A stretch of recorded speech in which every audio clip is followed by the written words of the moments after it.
अमेरिकी लेखक Napoleon Hill द्वारा लिखी गई यह पुस्तक थिंक एंड ग्रो रिच, जो कि एक बेस्ट सेलर बुक है। नेपोलियन हिल ने अपने 20 वर्षों की कठोर मेहनत के बाद इस पुस्तक को तैयार किया है। यह पुस्तक हमें फाइनेंशियल फ्रीडम दिलाने में बहुत मदद करती है। वैसे तो नेपोलियन हिल ने फाइनेंस और सक्सेस पे बहुत सी किताबें लिखी है, लेकिन 1937 में आई इनकी यह बुक, जिसके द्वारा इन्हें काफ़ी प्रसिद्धि मिली है, वे इस पुस्तक में हमें धन के ब्लूप्रिंट के बारे में समझाते हैं। दोस्तों, सोचिए और अमीर बनिए पुस्तक में लेखक नेपोलियन हिल ने हमें विभिन्न चैप्टर के माध्यम से पैसों के बारे में सरल तरीके से समझाने की कोशिश की है। जो कुछ मुख्य चैप्टर इस प्रकार हैं जो मैं आपको बताने वाला हूँ। विचार ही वस्तु है, इच्छा, आस्था, आत्म सुझाव, विशेषज्ञों का ज्ञान, कल्पना, सुविच्छित योजना, निर्णय, नगन, मास्टरमाइंड की शक्ति, अवचेतन मानसिक डर के छाभूत। नंबर 1, विचार ही वस्तु है।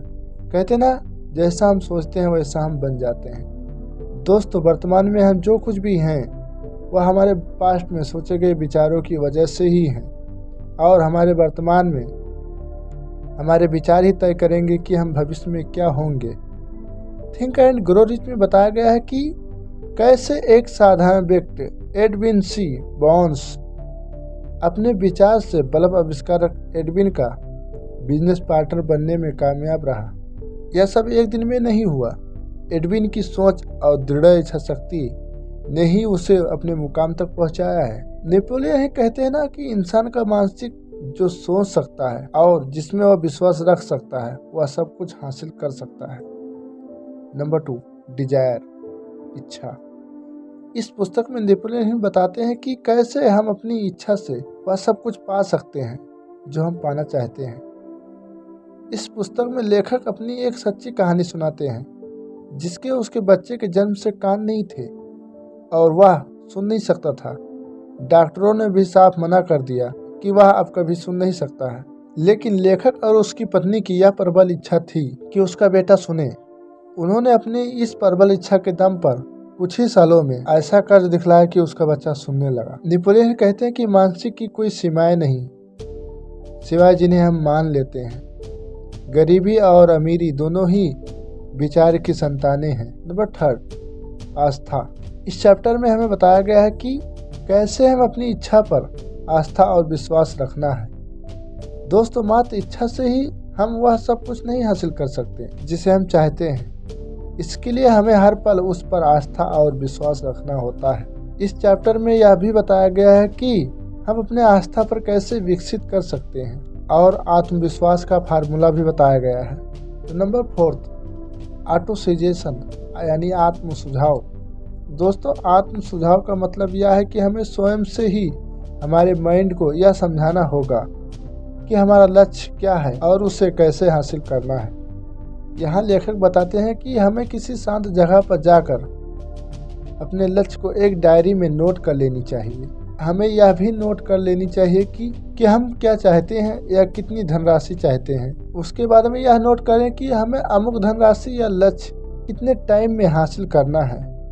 इसके बाद रोज सुबह शाम उस लिखे हुए लक्ष्य को पढ़ना है। यह तब तक करना है जब तक वह विचार या लक्ष्य हमारे सबकॉन्शियस माइंड में बैठ न जाता। यदि हम ऐसा करते हैं तो निश्चित ही हमारे अपने लक्ष्य को प्राप्त कर लेंगे। नेपोलियन कहते हैं कि हर मुश्किल में, हर असफलता, हर दुख में इसके बराबर या उससे बड़े का लाभ का बीज छुपा हुआ रहता है। नंबर 5, विशेषज्ञों का ज्ञान। इस चैप्टर के माध्यम से लेखक यह कहना चाहता है कि हमने अपने लक्ष्य को तो नोट कर लिया है, लेकिन यदि हमारे पास उस लक्ष्य को पाने के लिए हमारे पास कोई विशेष ज्ञान नहीं है तो उस लक्ष्य को हम हासिल नहीं कर सकते। इसलिए आप क्या बनना है या क्या होना चाहते हैं उसका नॉलेज लें, तभी आप सक्सेस हो सकते हैं। नंबर 6, कल्पना। अमीरी की दिशा में यह महत्वपूर्ण कदम है। कल्पना सचमुच एक वर्कशॉप है जहां इंसान द्वारा बनाए गए हैं सभी प्लान का सही आकार ढलते हैं। यहाँ मस्तिष्क की कल्पना की शक्ति द्वारा यह इच्छा आकार रूप में कार्य रूप दिया जाता है। नंबर 7, सुविच्छित योजना। दोस्तों, हमें अपने लक्ष्य को हासिल करने के लिए एक सुविच्छित योजना बनानी होती है, तभी अपने लक्ष्य को हम हासिल कर पाएंगे। इसमें लेखक कहते हैं कि हमारी योजना को मूर्त रूप देने के लिए हमें दूसरों को सहयोग की ज़रूरत होती है। अब प्रश्न यह है कि दूसरे हमारा सहयोग क्यों करेंगे? यदि हम पहले उसकी मदद करें तो तभी वह हमारा सहयोग करेंगे। हमें अपने लक्ष्यों को तो प्राप्ति में शामिल लोगों को साथ लेकर चलना होगा। नंबर 8, निर्णय। इस चैप्टर में लेखक कहते हैं कि अपनी टालम टोल की आदत पर विजय पाना है, तभी आप अपने निर्णयों पर कायम रह सकते हैं। हमें अपने लक्ष्य को प्राप्त करने में जो भी निर्णय लेने हैं वह खुद से ही लेना है। नंबर 9, लगन। इस अध्याय में लेखक कहते हैं कि इच्छा का आर्थिक संतुल्य में रूपांतरित करने की प्रक्रिया में लगन एक अनिवार्य तत्व है। यदि हम अपनी इच्छा शक्ति को लगन के साथ मिला दे तो हम अपने लक्ष्य को जल्द ही प्राप्त कर लेंगे। नंबर 10, मास्टरमाइंड की शक्ति। धन कमाने में सफलता के लिए शक्ति अनिवार्य है। योजनाएं तब तक निष्कर्ष हैं और व्यर्थ हैं जब तक कि उन्हें कार्य रूप में रूपांतरित करने की पर्याप्त शक्ति न हो। यह अध्याय में वह तरीका बताया गया है जिसके द्वारा कोई व्यक्ति शक्ति हासिल कर सकता है और उसका उपयोग कर सकता है। नेपोलियन कहते हैं सुख करने में मिलता है, सिर्फ स्वामित्व में नहीं मिलता। नंबर 11, अवचेतन मस्तिष्क यानी कि सबकॉन्शियस माइंड। आप अपने अवचेतन मस्तिष्क को पूरी तरह से एक नियंत्रित नहीं कर सकते, परंतु आप इसे अपनी इच्छा अनुसार कोई भी योजना या इच्छा या लक्ष्य दे सकते हैं जिसे आप मूर्त रूप में होते देखना चाहते हैं। इंसान का अवचेतन मस्तिष्क एक ऐसा माध्यम है जिसके द्वारा वह अनंत प्रज्ञा शक्तियों का इच्छानुसार सहयोग हासिल कर सकता है। नंबर 12, डर के 6 भूत। यह चैप्टर इस किताब का अंतिम अध्याय है जिसमें लेखक डर के 6 भूतों को वर्णन करता है और हमें इन डरों से दूर रहने का सलाह देते हैं। लेखक के अनुसार यह 6 डर कौन से हैं, आइए हम जानते हैं। पहला, गरीबी का डर, आलोचना का डर, बुरे स्वास्थ्य का डर, प्रेम का विछोह का डर, बुढ़ापे का डर, मौत का डर। यदि इनमें से कोई भी डर हमारे अंदर है तो हम अपने लक्ष्य को प्राप्त नहीं कर सकते। इसीलिए हमें इन डर से दूर रहना चाहिए।